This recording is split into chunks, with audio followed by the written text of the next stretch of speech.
the introduction, and also I would like to set the organizers for the kind invitation. Yeah, I noticed that I'm probably the only speaker who comes from the US. Yeah, that's not American. Anyway, so I'm going to continue. So it's also kind of spectral method, but I'm going back to the deterministic Boltzmann equation. So, so this is a serious work done with my, so Alina Cinco is my colleague at Purdue, who is from engineering, and Ren Gamba from UT Austin, Jack Heck and Corey Hogg, both from National Labs. And Shashank Jiswa is a student, Jingwei is my postdoc, and finally Kulunji is a graduate student from City University of Hong Kong. Okay, so let me start with the brief outline. I believe everybody in the audience are familiar with the Boltzmann equation, so I will quickly go over that just to set up the notation. And then I'll discuss the numerical challenge of solving the Boltzmann equation. The main part of this talk is to address how to approximate the Boltzmann collision operator efficiently. So I'll start with some existing work and then discuss our new method and some generalizations. Yeah, and later I'll talk about this the DG stuff in the physical space and some numerical results.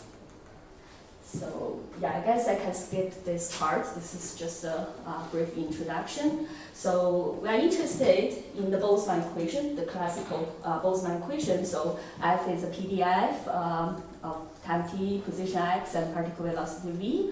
And right-hand side, in the dimensionless form, we have this Newton number, which is a mean-free path over the typical length scale.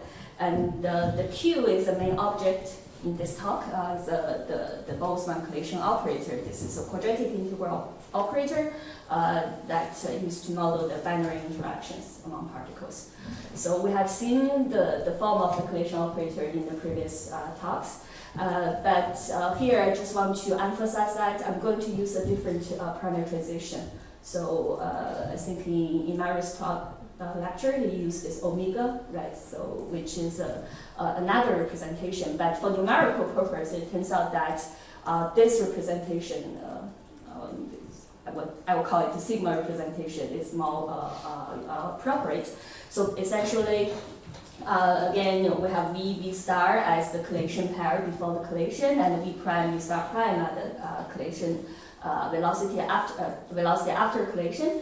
And then they are parameterized in this way. So we have center of mass system, right? So this is just nothing but the center of the ball determined by V and V star. And then this part is the radius of the ball. And sigma is the direction indicating the outgoing velocities. So sigma can take any direction over the unit sphere. Okay, and then the collision kernel. So this B, in principle, it can be related to the interaction potential, right, between particles. But it's usually a very complicated function. So, but it can be argued that this B only depends on the magnitude of the velocity and also cosine of the deviation angle. And so, because it's very complicated, for numerical purpose, people consider some simplified collision kernels, namely, just neglect the angular dependence. Just consider this B depends only on the magnitude of the velocity. So some well-known models are the so-called variable Hausdorff model, where this lambda is between -3 and 1. So lambda cannot attain -3. There you have to use the lambda operator. And lambda equals 1, the half sphere equals 0 is the maximum molecule. Okay.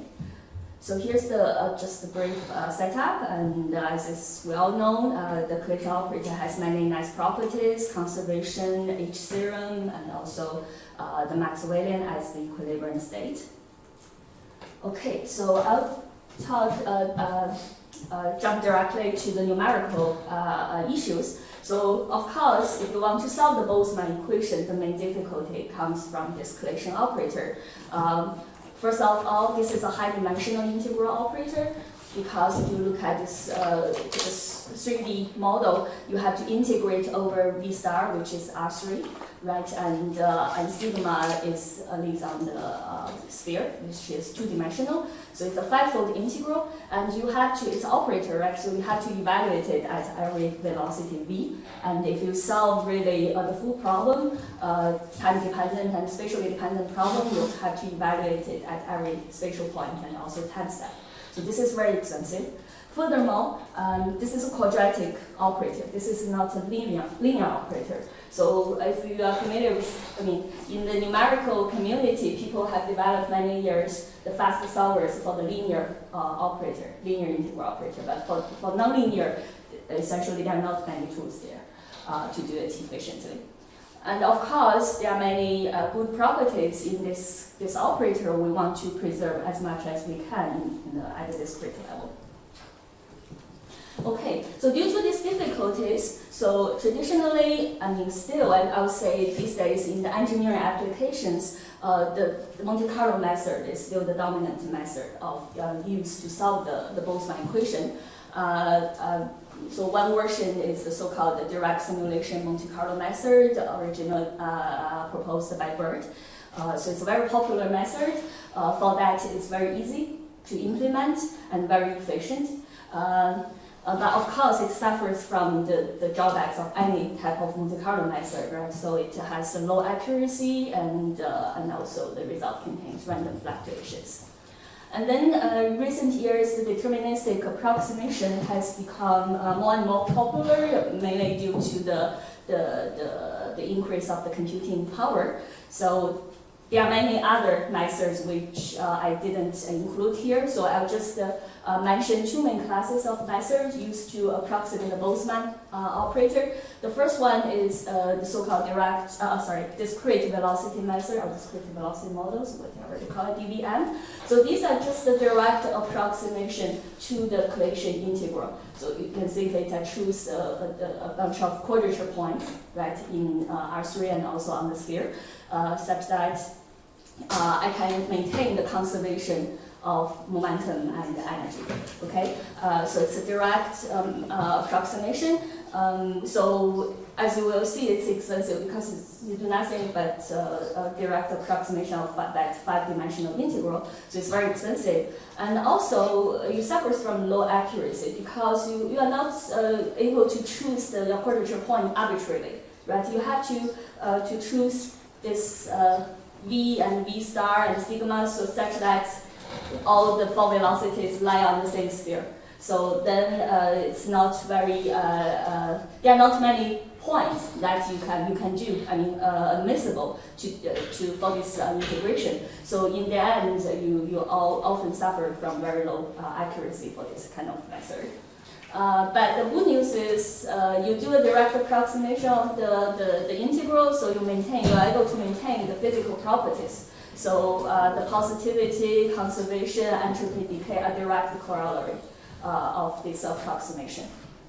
Okay, but now if we were interested really in real applications, the DVM is so slow and not very accurate. Then recently, I'll say in the past 20 years, the Fourier spectral method has become the very popular, and as far as I see, it's the best method that one can do to approximate the Boltzmann type collision operators. So which I'll explain in a little bit more detail. So as we will see, this is still an expensive method. But it's cheaper than the DVM, and also you can obtain very high accuracy, as we have also heard from Lorenzo's talk. Spectral method will usually give you very good accuracy. So, of course, if you do spectral approximation, you lose the physical properties, right? You don't maintain the positivity, but usually you get very accurate solutions. So these issues are elevated by the spectral accuracy. So this will be, due to these reasons, this will be the main framework I will be adopting in our work. So let me start with some background. So how does the Fourier spectral method work for the Boltzmann operator? So since this is initiated by Lorenzo and Wrapup in 1996 and later improved in 2000 with Giovanni Russo. So basically, what you do at the first step is you do a change of variables. So we no longer integrate over v star, but we do a relative velocity g. So g is just v minus v star, but this is completely equivalent. And I'll use this notation throughout my talk. So g hat is the unit vector along g. Okay. And the first thing you need to, after you do this change of variables, the first thing you want to apply a numerical method is you have to apply some kind of truncation, right? Because this is an infinite domain problem, you cannot do it. So we have to truncate this infinite integral to a finite domain. One way to do it is to make some approximation about the support of f. Say my function f is contained in a ball with radius s. Okay, then you see, since it's compactly supported, then it's easy to see that it's enough to truncate this integral of g to a larger ball with radius 2s. So that's enough. But of course, this is approximation, but generally speaking, say if you are approximating some Gaussian-like function, you are able to truncate it with a good accuracy to a finite domain. Okay, so once you do this truncation, the next step is we want to apply the Fourier spectral method. It just means that you want to apply the Fourier series approximation to a solution. So that means that you need to commit to another error. You have to periodize your solution.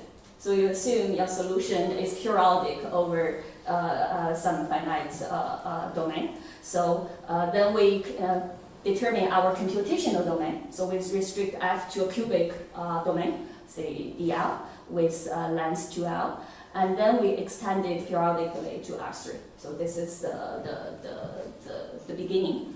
And then there are some criteria that one can choose for this size. I think it's discussed in this paper. So you can choose L in such a way that you can minimize the aliasing effect. Essentially, you don't want the solution in one period to be affected too much by the solution in the next period, right? So that you lose the accuracy. So you have to choose the domain large enough. Okay, once we set up these basics, the next thing you do is just approximate f by a Fourier series, truncated Fourier series. So I'll use this notation, but my notation here is a bit sloppy. So this k is really a 3D index because I'm considering three-dimensional velocity domain and do the Fourier transform of Fourier series. Then k is really the 3D Fourier mode. Okay, and then this is just truncated to the first n mode. The next thing to do is also standard. So we just substitute this truncated Fourier expansion into Q, and Q is a quadratic operator, and then I do the Galerkin projection back to the same space spanned by this the first n Fourier expansions. Then I get the case mode of my collision operator, which is defined by this. And after some straightforward calculation, you will see that this Q hat K is actually represented in this way. So you have a quadratic sum because you have a quadratic operator, but you have some kind of constraint. So L plus M is equal to K. So L, M are just the Fourier modes, Fourier indices. So this is nothing but a convolution. So you have some kind of convolutional structure once you do this Fourier expansion projection. And also you have this weight, G, which is given by this this integral. So essentially, it inherits the structure of the collision operator, but with the f terms replaced by the Fourier basis. Okay, and then we have kernel B and sigma G is a relative velocity. And one thing you can notice that is has a gain term and loss term, as you see in the collision operator. And the gain and the loss term can be actually represented in a unified way by G, because the loss term is recovered by choosing this L equal to F. Okay. So then this is the discrete version approximation of the collision operator you obtain once you do this standard for approximation.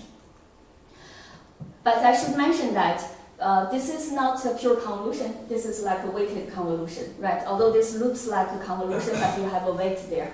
So if you want to do this numerically, then without special tricks, you have to evaluate this sum directly. Okay, then let's analyze a bit what is the cost. This is a very straightforward algorithm. Basically, you can first pre-compute the weight. So by weight, I mean this G, because this part has nothing to do with your solution F. This can be pre-computed. So you pre-compute this weight and store it somewhere. And then in the online computation, you just do 3 steps, very straightforward. You first use the fast Fourier transform to compute the f hat k, okay? And the cost is of order n cubed log n. And then the main part of the algorithm is just to compute this weighted convolution, so this big sum. Okay, so you have to compute this for every k, and for every L and M such that L plus M is equal to k. Then you see the total cost will be order n to the power 6 because it's 3D velocity domain.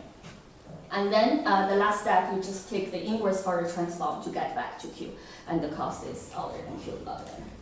Very straightforward, but there are some issues. There are some difficulties with this algorithm. So first of all, in online computation, we see the step 2, this is very expensive step. It's order n to the power 6, right? This increases, dramatically as you increase the value of n. And also, for the pre-computation step, although you can do that, you can wait for a long time to compute the weights, but the storage requirement is high. So you need to store this big, the matrix size is like n to the power 6, right? The number of entries in your matrix. And just to give an idea how much memory this will consume, basically if you take say n equals 40, so 40 Fourier modes in each dimension of your velocity space, so this n to the power 6 already takes over 30 gigabytes of data to store it. So this is probably if you use your own laptop, this is probably the highest you can do. You cannot go much beyond that. But Jingwei, there are, however, various ways to reduce the storage requirement. By some symmetry consideration. There are many symmetries, and there's another point which, at least, of course, it's that in some cases you can even compute them analytically, which makes, in that cases, at least, you don't need to stop. The thing easy to apply. I'm saying this because it's following this line, it's then easy to do it even to students and to get a code for Boltzmann in one afternoon just by using the analytic expression of the weight without doing anything. But I agree with you that in general. In general, because we're interested in engineering applications, we want to consider general equation kernels. And but still, I think you can reduce strongly. By symmetry. By symmetry, it's not by order of magnitude, for sure. You can reduce it by half, by quarter. It's just 15 gigabytes. Like you can do it on this now. But of course, in the next 10 years, if you have a better computer, you have a better memory, certainly you can do this. But still, this is a bottleneck, right? You don't want that things to consume too much of your memory, and you want to do as much as you can on the fly, right? The computation, so that will be very efficient.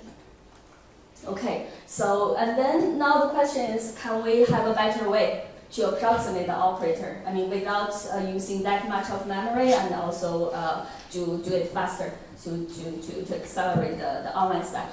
So there are some good methods already existing in the literature. The one I like very much is the work proposed by Lorenzo and also Clement Ho in 2006. So their main starting point is to propose a faster algorithm. It still uses the Fourier spectral method, but they use a different representation of the collision operator. So the so-called Kahneman representation. So this, which is written here. So this is completely equivalent to the original parameterization I used, but it's using different variable. So x and y. So x it's easy to just look at this picture. So x will be the vector connecting v and v prime, and y is the vector connecting v and v star prime. Okay, and since we know the four velocities must lie on the same sphere, so we have the perpendicular relation. So x must be perpendicular to y. So that's why you have, once you do this change of variables, you will have a delta function in your collision operator. Okay, so the good news about this representation is if you remember, the original one I used is sigma and g, right, and the v star. So one on the sphere, the other is on R3. But this one, both x and the y are on in R3. So this is more symmetric. So if you do a numerical approximation, actually this helps you. But one thing I want to mention is, once you do this change of variable, you also change your collision collision kernel. So originally you have this b, but now in this new representation it becomes b tilde. And this is, generally speaking, a complicated function. So using the new variables x and y is written in this way. But in some cases, this b tilde is not that complicated. For example, if you consider the half sphere, so which means in our original variable, b is equal just to this, right? The magnitude of v minus v star. Then when you transform to the new setting, it's just nothing but absolute value of x plus y. And since x is perpendicular to y, so using that, b is nothing but this. If you use this, substitute this into this formula, we don't have angular dependence, so we only have this part which cancels this denominator, so you get b tilde as a constant in this new presentation. So that is to say, what I mean is, in this new representation, say if you consider half spheres, you have a very simple collision kernel, which is constant. So then if it's constant, then we can do some simplification. So let me just quickly go over the idea of this method. So then I'll introduce our new method. So this is still the same framework, but now everything is written in the new new variables x and y.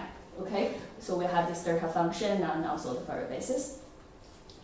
And now to speed up the computation, the idea is very simple. So if you do this directly, we know we need order n to the power 6 complexity. But what if you can split this kernel, this weight? So if you can do some kind of low rank approximation, basically you want to separate the L and M dependence in your weight, then you can distribute the L dependence, so combine this alpha term with this F, and combine this beta term with this Fm, so you can just separate the L and M dependence, and then you turn this weighted convolution to a pure convolution, okay, which can be, if it's a pure convolution, then it can be done directly by FFT, so the cost will be much cheaper. So this is the main idea. But how to obtain this? Again, I'm short of time, so I'll quickly go over that.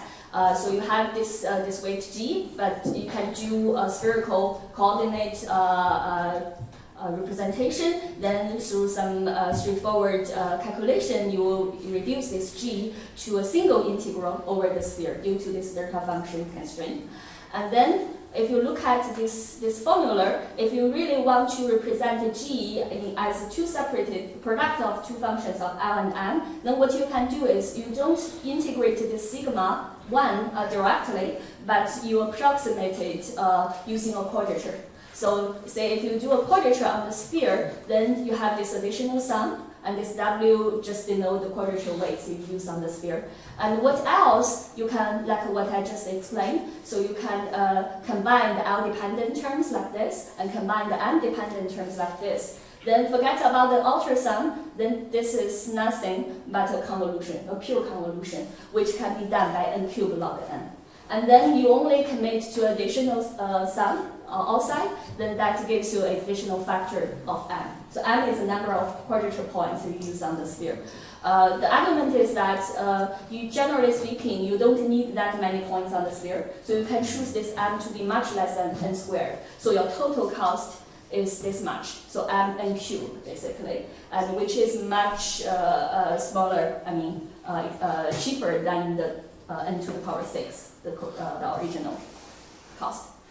Okay, but again, yeah, this is for other particles, other than half spheres, you have to do some treatment on the collision kernel, which is not very straightforward. And now, so based on that, our motivation is the following. So we know the Kahneman spectrum method is very efficient, but it works readily for the half sphere. If you want to consider general collision kernels, it's not that straightforward. And on the other hand, the direct spectral method, there's no additional approximation other than the spectral approximation, so it can handle any collision kernels, but it also has its own issue, right? It requires huge memory and also the big computational cost. So our question is just very simple: can we have a fast algorithm that is able to treat the general collision kernels? So the idea is actually very, very simple. Since we want to treat the general collision kernels, so we go back to the original parameterization. So I don't use the Kahneman representation. So this is the same formula I showed earlier in my talk. So idea is similar. So if you want to speed up this double sum, what if we just find the low rank separated expansion for this weight, right? And then we can do it the same as in the Kahneman case. Also here, we allow a little bit freedom. So we don't really need a separation of this form. We can also actually allow a term of this. So some gammas, it depends on the sum of L plus M. Because eventually you will have constrained sum. So L plus M is equal to K. So even you have a term like that, you can pull it out of your sum. So it doesn't matter. And this actually gives you some degree of freedom to find your expansion. Okay, so this is the key idea. But now how to find the decomposition of this form? And actually it's already there in our representation. If you look at this formula, we already have L plus M. So this is a term we don't want to change, we want to keep it. So we have something like this. And we have L minus M, which is not good, right? This is coupled. So we want to decompose L and M. And the idea is we just do some approximation, integration, sigma and g, and some part of them, using a quadrature, but not do them analytically. So put this into concrete. This is a little bit technical, but you can rearrange your collision, the weight in the following way, such that you encapsulate things here to a function f, which only depends on L plus M, so the sum of L and M, and rho is my notation here, rho is the radius of G, okay? The magnitude of G, and the sigma is sigma, it's the same vector we see at the beginning. And then, in the end, the outer summation, an integral, you only have integration over sigma and the integration over rho, okay? This is more or less the desired form. So the idea is just to integrate sigma and rho using a quadrature instead of computing them analytically. So if you do a quadrature, so I have the weight in the radial direction, and we have a weight for sigma, and then for this f, since L plus M is equal to K, so it can be pulled out of your sum. Okay, this part does not depend on L or M. Then what's left inside is nothing but two weights. So you have two complex weights. One depends on L, the other depends on M only. Then you see this part is nothing but a pure convolution of two functions, which can be done by n cubed log n by FFT. And then you have additional sum outside. So now I have to justify a little bit how many terms I need here. So for the quadrature on the sphere, we actually observe something similar, so you don't need that as a Kahneman spectral method. You can only choose, say, n points on the sphere. And for the quadrature over the radial direction, if you look at this function, this integrand is pretty oscillatory on rho because of this L. So it's oscillatory on the scale of order n, so you need at least n points to resolve that oscillation. So putting together everything, you pay extra cost on this radial quadrature. The total computational complexity will be n to the power 4 log n. Okay, so it's additional factor of m times n. One from the quadrature on the sphere, the other from the quadrature for the radial direction. And the storage requirement is also reduced, because now you only need to pre-compute this function f, which depends only on a single Fourier index. So before, if you want to pre-compute the weight G, if you remember, it's a huge matrix depending on two indices, L and M. But this f only depends on one index, essentially K. So you only need to store this matrix, which is this much size. So it's n to the power 4. Okay, so just some technical remarks. So in the radial direction, we do the Gauss-Legendre quadrature, and for the quadrature on the sphere, there are many choices. I think the state of the art if you do quadrature on the sphere is not a trivial question. It's actually it's very still active research direction. So we actually try two different quadratures, the lab-depth quadrature and the spherical design. So you can just think this like a Gauss quadrature, but on the sphere, designed on the sphere, not on the line, okay? And then I guess I can skip this part. I'll just show you some numerical results to demonstrate the accuracy and the efficiency. So we use this DKW solution, which perhaps the only known analytical solution for the homogeneous Boltzmann equation. So you can have an analytical form of the solution, and then to validate your method. Here I show two tables. On the top is the accuracy. So on the left is the numerical error obtained by the direct method. On the right is the new method with 14 quadrature points on the sphere. Okay, we use the Lebedev quadrature rule here. Then essentially n is the number of Fourier modes, the discretization you use in each of your velocity dimension. So as you increase n, you see we do observe the spectral accuracy, and also the new method is more or less the same accurate as the direct method. And moreover, if you track the running time of the new method, actually it's much cheaper than the direct method. This is calculation I done several years ago, so now I think the table needs to be updated. But anyhow, that's they are compared on the same machine. Okay, so I have talked about how this very simple idea works for the classical Boltzmann. Okay, just give me 5 minutes for the classical Boltzmann case. So things I want to emphasize is this idea is actually turns out very generic, and you can apply it directly to the general more general collation kernels. For example, you can consider multi-species Boltzmann collation operator. The same algorithm actually works without much modification. So there, the only difference is you have particles, species with different mass, right? Mi, mj, and then we have a system of equations. But in order to approximate the collation operator, so this is the collation between species I and species j. So you apply exactly the same framework. Nothing needs to be changed. But the only thing you need to change is the weight, because in the single species case, Mi is equal to mj, so here you get 1/2. But now you just have a ratio. Okay, but the same idea. So you see that I write it exactly the same form as I show for the single species case. So you can pre-compute this Fij, and then for this sum is nothing but a pure convolution, which can be done by the FFT.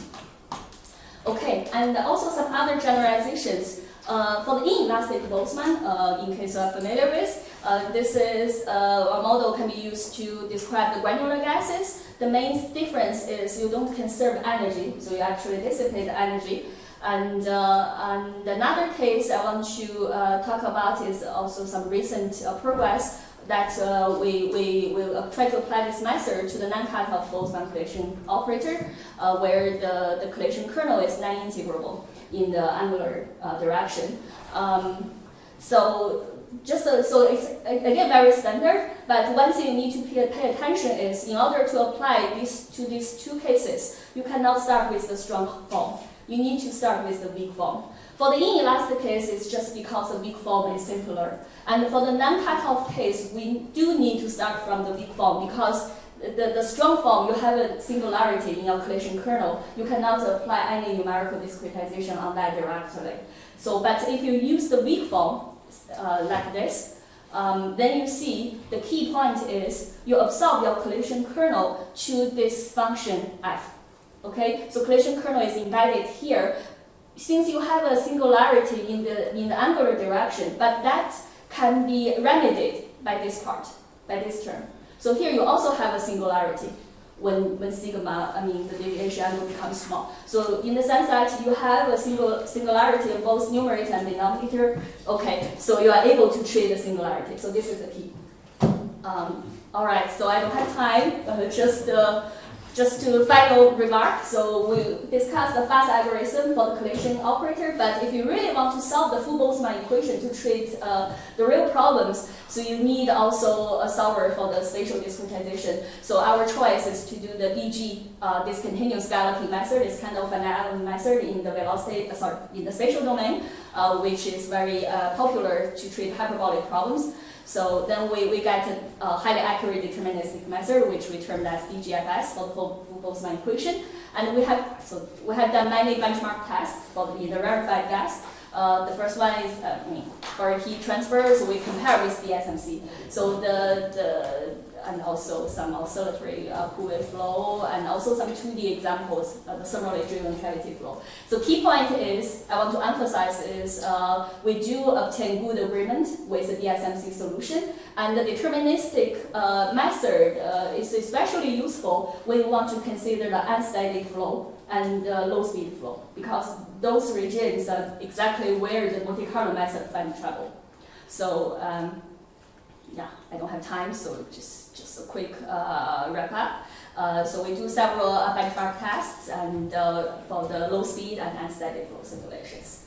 So I think with that I'll stop. Thank you for your attention.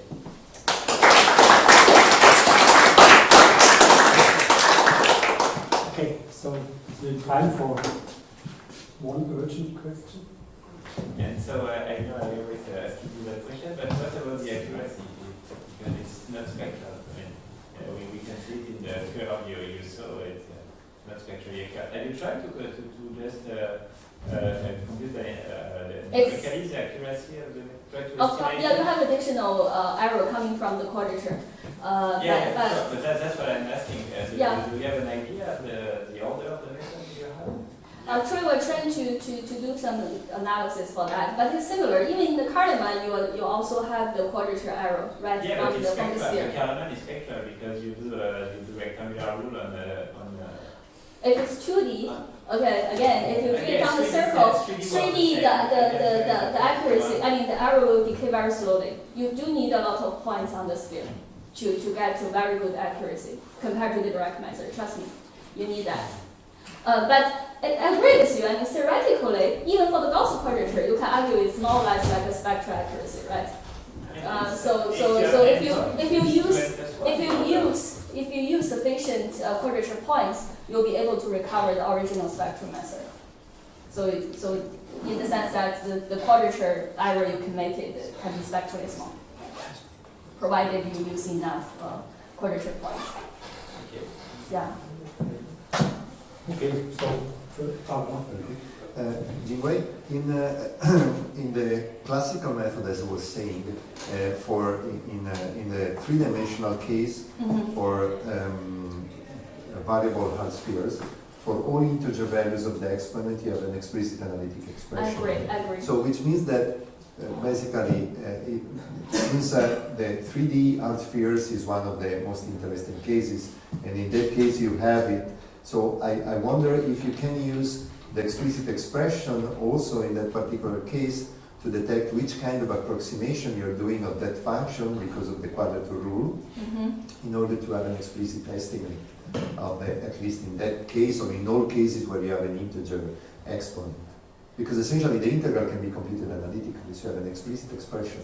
Yeah. I think we are still investigating the accuracy, but the simple answer is, in fact, because of the smoothing effect of the collision operator, and also your solution has a very good regularity. So in the end, the error, I mean the accuracy you get is much better than what you expected. That's the simple answer. But I would say probably also because of the periodicity, because you are playing with periodic function, you know that even the low quadrature rules, if you have some periodicity, they become spectrally accurate.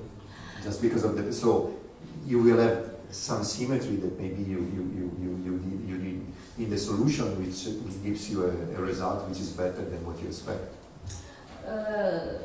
Could be due to that, and I think smoothing effect is more important for the gain term. The smoothing effect of the operator itself. Okay, further questions are shifted to the break. break. And we start when? At 11. 11, so quarter of an hour. Thank you very much.